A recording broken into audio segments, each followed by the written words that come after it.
Hey, what's going on you sexy bees, VatiWah here, and welcome to another episode of Skyrim mod review, Boobs and Lubes. Now in this episode, we're going to be revisiting some mods that we saw in the previous episode, and we're also going to look at 2 wonderful armors plus 3 sexy followers. In the previous episode, I stationed a few of my followers on some watchtowers along the coastline. Now, the WatchTowers Reborn, fueled by Genesis by mannygt, Moose109, TonyCube2, Sands of Time Team is a mod that we took a look at in the previous episode, but there are some goodies to look at and some things that we kind of forgot. Now, first of all, we need to activate the Genesis mod through the mod menu. Now this mod pretty much increases the amount of enemies that spawn in a tower substantially, and it does that for all 27 towers along the coast.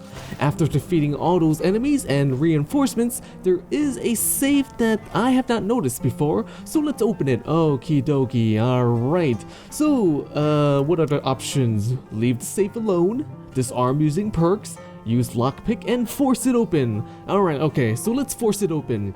Yes. Alright, so give me a second while I fiddle with the stupid lock. Alright, damn.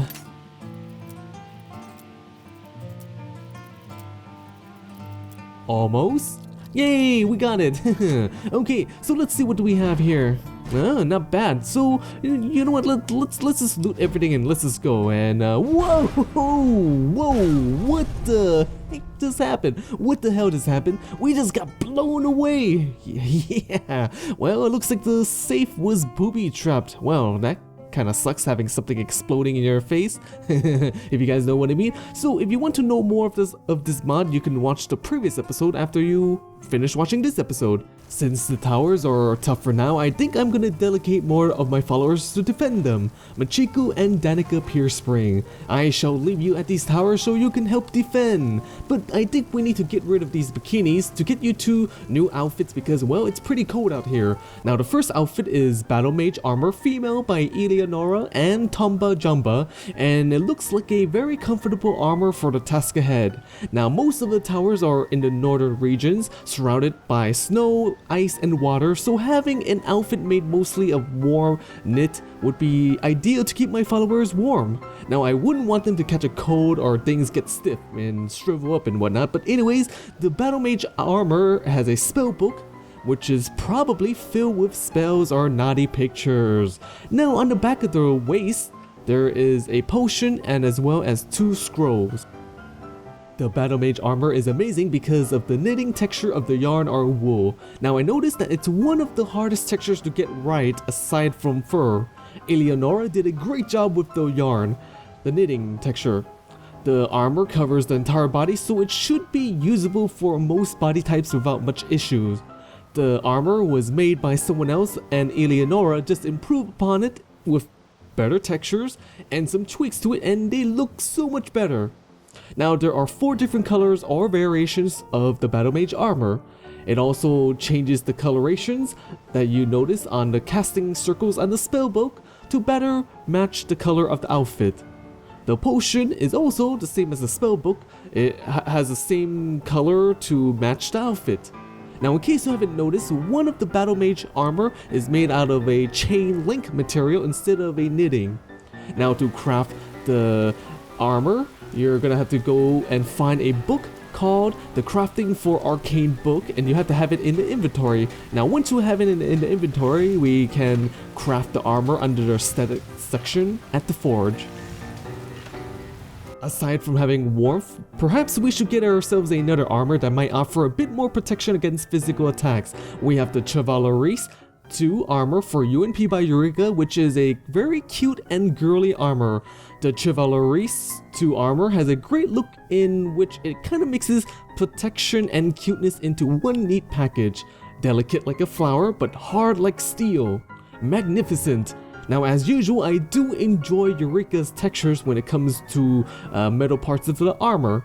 They look very fancy and they have decent engravings on them, and it's not too extravagant or outrageous. Now of course there is the signature dress and short skirt underneath the armor, and I love all the doilies and fancy trimmings on the edges of the skirt. I love that shit. Now the boots has a checkered pattern around the ankle just to give it a bit of style. The Chevaleresse Armor also comes with a great sword. Now it is a pretty darn huge sword.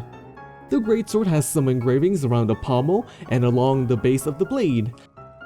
The armor is made for UNP body type, however, you can probably try to wear it with other body types since the armor covers all the potential seams like at the ankles, the wrist, and the base of the neck.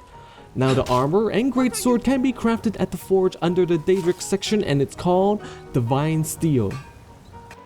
Perfect, one of each armor for the girls. Well then, good luck to you girls, and it looks like I have the lowest follower count in a very long time. Now we might have to replenish our numbers a little bit, especially if we want to fill our house with hot followers for Sephina, the Huntress Standalone follower, version 2 by Sucko 2000, which has gotten some updates and upgrades. Now the first thing is that she has a new house, and this house is like 10 times better than the one from version 1. I absolutely love this house. It has an outdoor dining area, it has a well and a bench to sit on, and strangely my favorite part is this patio, and this patio extends around the house, well almost around the house, and I really love the greenery and all the vines that cover the patio and all the walls. It just looks very awesome and it pretty much covers most of the house. Now it looks like a very nice summer villa. There is also a forging and crafting area that got added to the back of the house, and the front door of the house looks very good. It looks so much better. Now let's take a look inside. Now it seems the inside is also covered with vines and greenery as well, and Sephina is right there. Yay, hello there again. Fantastic. Now there is a dining table and as well as a kitchen area. So this is the whole house has been remodeled, and I think it's a huge improvement in my opinion. Now there is a fireplace in the living room, and right here we have a bed that has vines growing around the frame of the bed. Now behind the wall next to the bed there is a office and study room. Now strangely I do like the chains that hang on the ceiling and has all these vines and lanterns on them. I like them. I like it a lot. Now the new house also comes with a butler that sells various alcohol and beer. Yay, good stuff. Time to get fat. Sephina will also sometimes idle on the outside of the house as well. Now some of the other information about the mod is in the previous episode, so you should go back and watch it if you're interested. This is just an update. Of course after this episode. But yeah, I think we should maybe go recruit some followers since we only have 4. Now the first one is Mawari follower version 1.04 by SkyrimGTX, and it's such a hot follower that I could not resist getting her. Now she is wearing a very seductive armor called Terra Death Shell, and let's just say that well, I'm having her wearing some panties right now because her underwear is so low that she might have to shave, if you know what I mean. Now I don't know about you sexy beast, but Mawari's face is very attractive and an eye candy for sure. I really like the face. Now she does have a bit of tattoos that's along her body, which looks pretty cool. Mowari can be found at the Sleeping Giant Inn, where she can be recruited to be your follower. Yes, a dream come true. Mawari is probably the older sister of Hikari. It's all conjecture, that's what I think, since they kinda look similar. Hikari is 21 and Mawari is 22. Now, let's just say I would not mind having these sisters over for a slumber party, if you guys know what I mean. Mawari uses a giant scythe to fight, and she destroys these bears pretty darn well, pretty fast. Now apparently Mowari was SkyrimGTX character and he decided to make a follower out of her, which I'm glad he did. Yes, thank goodness. The second follower we shall recruit is Moniko, the Tattooed Beauty by SkylaSkyrim, and she is another beautiful follower to add to our group. She can be found at the Hall of the Dead in Whiterun, where she can be recruited, and it looks like when we have her follow us, she changes outfits. Lead the way. Now I gotta say, she kinda reminds me of the actress that plays Jean Grey in the X-Men movies. Now Moniko wears the Asura Elven Knight armor by Sydney B, and it's a great armor. This is the first time for me seeing this armor. Now there are these engravings on the entire armor which are in great detail. I love looking and gazing upon each piece of the armor. Now she also has tattoos along her body as well, just like Mawari, and the tattoos look very badass and cool. Although, if you want to see all the tattoos, you might have to wear as little as possible to enjoy all those tattoos. Moniko's story is that she is a strong woman of exotic beauty and lust. Well, no arguing there. She used to hang around the Dark Brotherhood, but now she is looking for a better life with a companion. She is available in CBBE, 7 days, UNP, and UNPB, and some of those it's available in TBBP, BBP options for Bouncy. She uses a katana as her weapon, and she may heal herself during combat.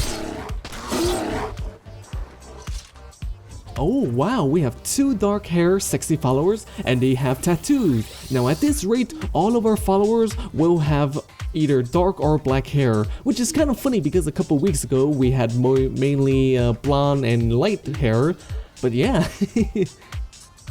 The third follower is Alexandria-Ice Witch follower by Almighty Deity, and it's a follower that can help bring some variety into my group. Now she can be found at Dead Man's Drink in Falkreath, and that outfit is definitely a showcase for your boobs, Alexandria. Now Alexandria is wearing the Cassandra Frost Witch outfit by Deserter X, and it's a perfect choice.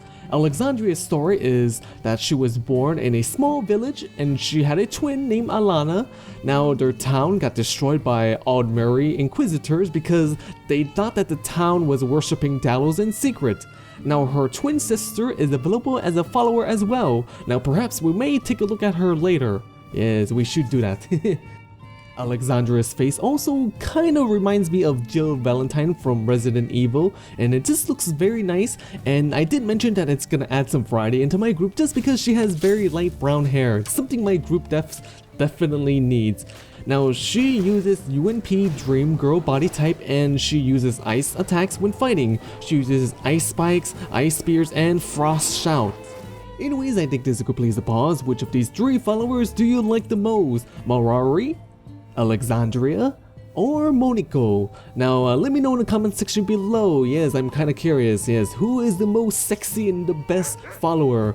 Anyways, thank you for watching Skyrim mod review Boobs and Lubes. Now feel free to share my awesome video or my series everywhere you think that there might be some future sexy beasts that might be interested. That's gonna help me a lot. And also there is a Fallout 4 contest where you can win a copy of Fallout 4 for the month of September for 2015. Link for the video can be found in the video description below, and it's gonna contain the details and rules and whatnot. And one last thing, I do have a Patreon where you can donate, and it's gonna help me keep making Skyrim mod reviews. Yes, that would be fantastic. I would like to thank you in advance. Well then, stay sexy my friends. Stay sexy.